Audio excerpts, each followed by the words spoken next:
ওয়ালাইকুম রহমতুল্লাহি ওবরাকাতুহ। বিশুদ্ধ কোরআন তেলাওয়াতের প্রশিক্ষণের নতুন একটি ক্লাসে আপনাদেরকে স্বাগতম। আমরা গত ক্লাসে সূরা ইয়াসিনের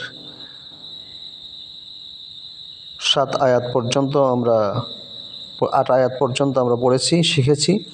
আমরা 9 আয়াত থেকে আমরা এখন পড়ব ইনশাআল্লাহ। তাহলে আমাদের ক্লাস চলতেছে কোরআন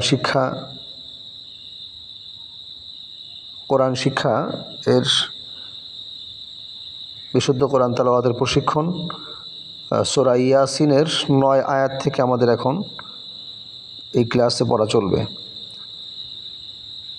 আউযু বিল্লাহি মিনাশ শাইতানির রাজীম। বিসমিল্লাহির রহমানির রহিম।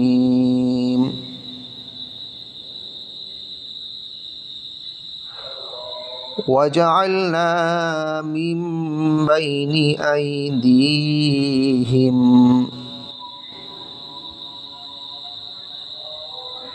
ওয়াও জবর ওয়া, জিম জবর জা, ওয়াজা, আইন লাম জবর আল, ওয়াজা আল, নুন আলিফ জবর না, ওয়াজা আল না।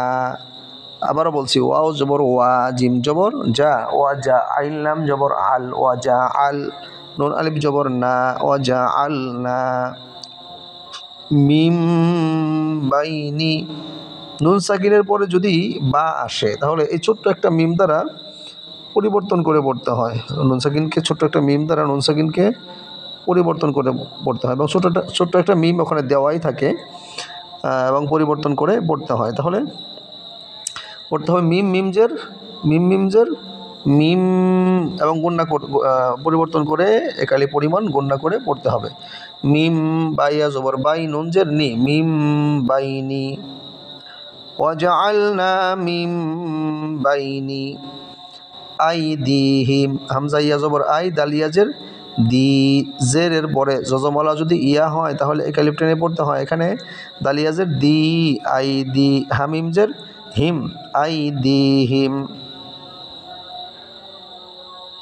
তাহলে তেলাওয়াত হবে কিভাবে? ওয়াজআলনা মিম বাইনি আইদিহিম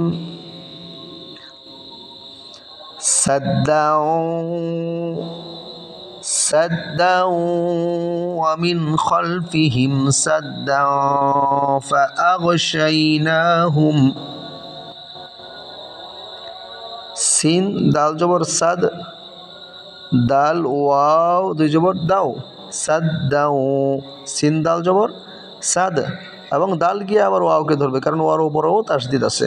সিন দাল জবর সাদ, দাল ওয়াও জবর দাও, সাদ্দাও, ওয়াও জবর ওয়া, সাদ্দাও ওয়া, মিম নুনজের মিন, সাদ্দাও ওয়া মিন, সাদ্দাও ওয়া মিন খলফিহিম, খলাম জবর খল, ফাজের ফি, হামিম জের হিম, খলফিহিম সাদ্দাও।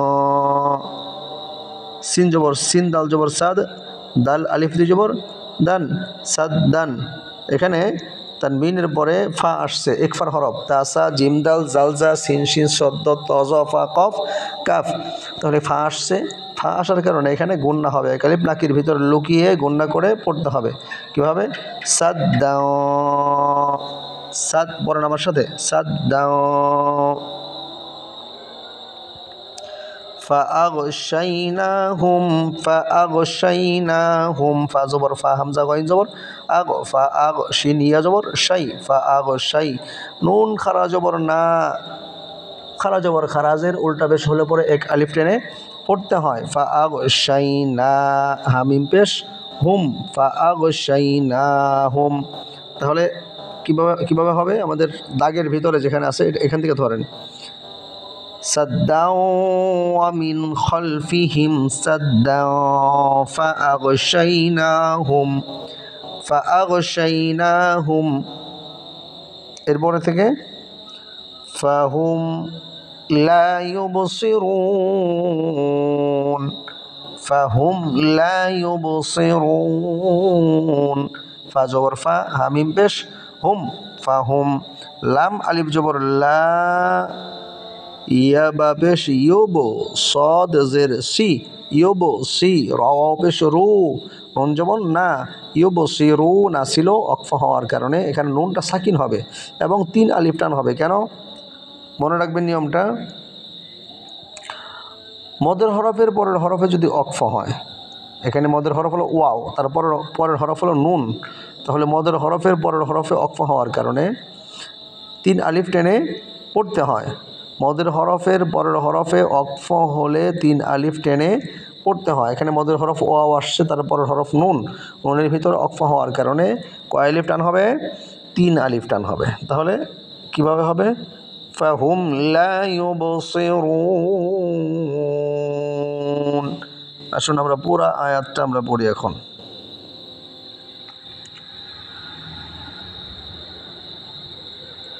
وجعلنا من بين أيديهم سدا ومن خلفهم سدا فأغشيناهم فهم لا يبصرون।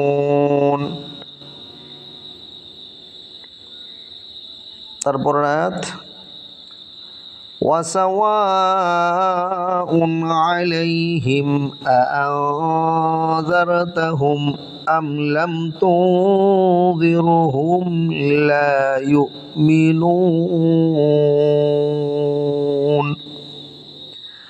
আবার বলছি وسواء عليهم أأنذرتهم أم لم تنذرهم لا يؤمنون।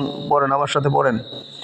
وسواء عليهم أأنذرتهم أم لم تنذرهم لا يؤمنون। ওয়াও জবর ওয়া, সিন জবর সা, ওয়া সা, ওয়াও আলিফ জবর ওয়া। এখানে 4 আলিফ টান হবে। লম্বায় যে এখানে মোটা চিহ্ন আছে, মোটা চিহ্ন থাকলে পরে কয় আলিফ টান হয়? 4 আলিফ টান হয়। তাহলে ওয়াও আলিফ জবর ওয়া, ওয়া সা ওয়া, হামজা 2 পেশ উন, ওয়া সা ওয়া উন। পড়েন, আমার সাথে পড়েন। ওয়া সা ওয়া উন।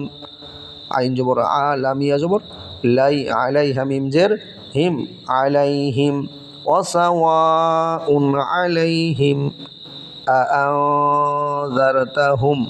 হামজা জবর আ, হামজা নুন জবর আও, ওয়া আও, নুন সাকিনের পরে জাল আসছে। এই যে জাল, নুন সাকিনের পরে তাকান তাকান, নুন সাকিনের পরে জাল আসছে। জাল আসার কারণে এখানে গুন্না হবে। এটাকে বলে ইকফা গুন্না। নুন সাকিন বা তানবিনের পরে যদি ইকফার 15 হরফের যে কোনো এক হরফ আসে, 15 হরফ কি কি? তা, সা, জিম, দাল, জাল, জা, সিন, শিন, সদ, ত, জ, ফা, কফ, কাফ। ফলে ইকফার 15 হরফের যে কোনো একটি হরফ যদি আসে, তাহলে গুন্না করে নাকির ভিতর লুকিয়ে গুন্না করে পড়তে হয়। তাহলে আযার, তা জবর তা, হামিম পেশ হুম, আযারতাহুম। আম লাম তুযিরহুম, হামজা মিম জবর আম, লাম মিম জবর লাম, আম লাম, তা নুন পেশ তু, জাল জের জি। এখানে ওই যে নুন সাকিনের পরে জাল আসছে, জাল রজের জির, হামিম পেশ হুম। আম লাম তুযিরহুম লা ইউমিনুন। লাম আলিফ জবর লা, হামজা ইয়া পেশ ইউ, মিম জের মি, লা ইউ মি, নুন ওয়াও পেশ নু, নুন জবর না। এখানে 3 আলিফ টান হবে। মদের হরফের পরের হরফে অক্ফ হওয়ার কারণে 3 আলিফ টেনে পড়তে হয়। একটু আগে বললাম নিয়মটা। তাহলে লা ইউমিনুন পুরা আয়াত কিভাবে হবে? ওয়াসাওয়াউন, পড়েন, আমার সাথে পড়েন, মিলায় নেন। ওয়াসাওয়াউন আলাইহিম আআযারতাহুম আম লাম তুযিরহুম লা ইউমিনুন। আবারও পড়ছি। وسواء عليهم أأنذرتهم أم لم تنذرهم لا يؤمنون। তাহলে আমরা 10 আয়াত পর্যন্ত এই ক্লাসে আমরা শেষ করলাম। আলহামদুলিল্লাহ 10 আয়াতের পরে থেকে আমরা পরবর্তী ক্লাস শুরু করব। যারা আমাদের ক্লাসে কন্টিনিউ যোগদান করেন, অংশগ্রহণ করেন, তাদের কাছে অনুরোধ করব একটা মেহেরবানি করে একটি কমেন্টস করবেন, লাইক করবেন এবং পড়া আরও বেশি সময় যদি চান আপনারা, তাহলে বড় বড় আরও বেশি ক্লাস বা বড় ক্লাস আমরা নেব ইনশাআল্লাহ। আর কোনো ধরনের সাউন্ড বা অন্যান্য কোনো প্রবলেম হলে পরে আমাদেরকে জানাবেন। ডিসক্রিপশন বক্সে আমাদের নাম্বার দেওয়া থাকে, নাম্বারে আমাদের জানাবেন সাউন্ড কিংবা অন্যান্য কোনো প্রবলেম হলে পরে। আল্লাহ তাআলা আমাদের সকলকে বিশুদ্ধভাবে আল্লাহ তাআলার এই কোরআন পড়ার জন্য তৌফিক দান করুন। আমিন। আসসালামু আলাইকুম ওয়া রাহমাতুল্লাহি ওয়া বারাকাতুহু।